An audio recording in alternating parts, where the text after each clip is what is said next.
The British people, well, they have voted to leave the Union. Their view, of course, must be respected. With these words, David Cameron acknowledged an outcome that he doubted would have materialized. The country voted to leave the Union. He is the one who initially called for it, and they say be careful sometimes what you wish for. There are serious economic consequences of this, as articulated by many economists, including my next guest, economist and University of the West Indies lecturer, Dr. Marlene Attzs. Doctor, good morning. Thank you so much for joining us. Hi, good morning, Mr. Bishop. Thank you for inviting me. I thank you for taking the time to look at this with us. There are some serious consequences, no doubt. There are some comments coming out this morning that I find rather interesting from the Vice Chancellor of the University of the West Indies. He basically said they are looking... let me see if I can get the exact statement he made that I found so interesting. This is according to the Vice Chancellor, Professor Hilary Beckles. He said, this is a desperate attempt to reinvent a still idealized past in which Englishness is celebrated as a distinct standard, not to be entangled or diminished by deep associations. He says this is going back to your fetal position, as it were. I paraphrase that one, saying that there are dire consequences for the rest of the world, including the Caribbean. You chuckle as though you share the expressions or the sentiments of the Vice Chancellor. I know my Vice Chancellor. He's an historian by profession. So I know he would have some very strong, historically based feelings on this, and I'm chuckling because it sounds very much like him. It's the kind of statement that he would have made.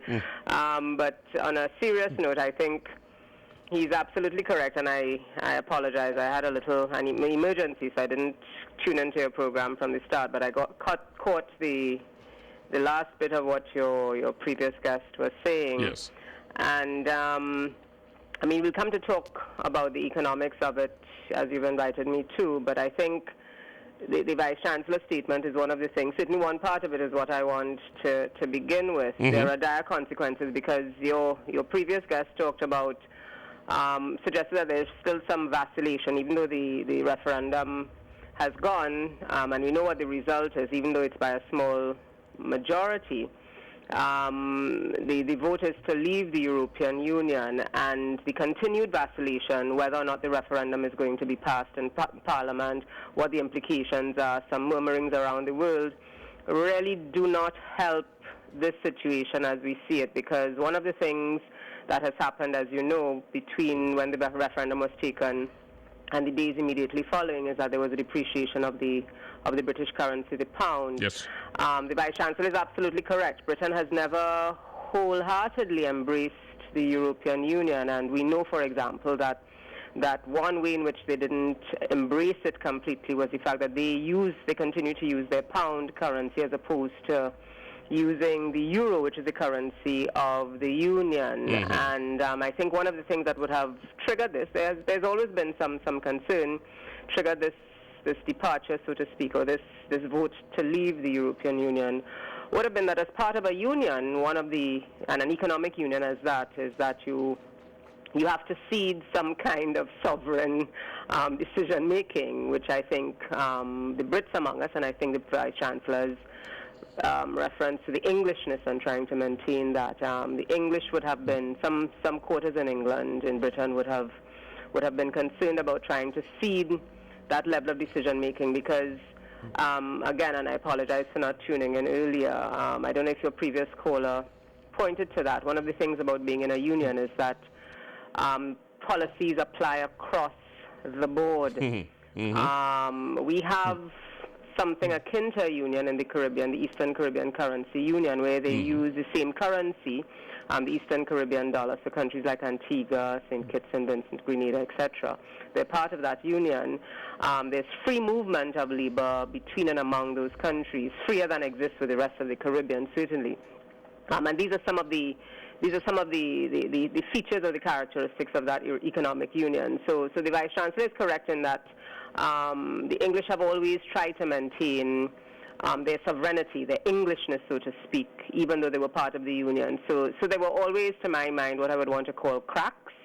It was not a fully cemented sort of deal. There would have been some cracks, so to speak, in that relationship, which I think the referendum has now pointed very squarely to, and the fact that certainly the older British, which is what your older colleague correctly said, the older British have voted to leave the Union, with the younger British saying, well, hang on a moment, you're playing with my ability to sort of be fully mobile across the Union and consider myself as a citizen of the European Union, so to speak. Interestingly, the Vice Chancellor went on to state exactly as you're saying, the country has taken a strategic step to go forward as old England versus yes. I think that is what the vote and the demographics of the voters, as I understand it, have pointed to, that coincidentally old English and old British persons, and I think they were saying the demographics of 55, 65 and over, those are the age groups that voted to leave the European Union, which to my mind suggests that there is some resonance with the Vice Chancellor's statement that really it was trying to get back to the days of old, no pun intended, that the vote was taken and that the referendum was passed, albeit by a small majority. University of the West Indies Lecturer and Economist Dr. Marlene Attzs is our guest here. We're talking about the economic fallout of the decision of the UK to leave the European Union. Britain accounts for just 3.9% of the world's output, so its decision, many argue, is not big enough to make drastic global change, but it will have an impact. However, more specifically, what sort of an impact do you anticipate it having on the Caribbean and Trinidad and Tobago, Dr. Attzs? Well, as you correctly noted, we the Caribbean, we Trinidad and Tobago, Britain, our economic partnerships over over several decades has increasingly been with the European Union, of which until last week, Britain is still part of the European Union, but they've clearly articulated their exit strategy. Our relationships in terms of things like our economic partnership agreements, etc., with CARIFORUM, which constitutes CARICOM countries, and the Dominican Republic, for example, have been with the EU.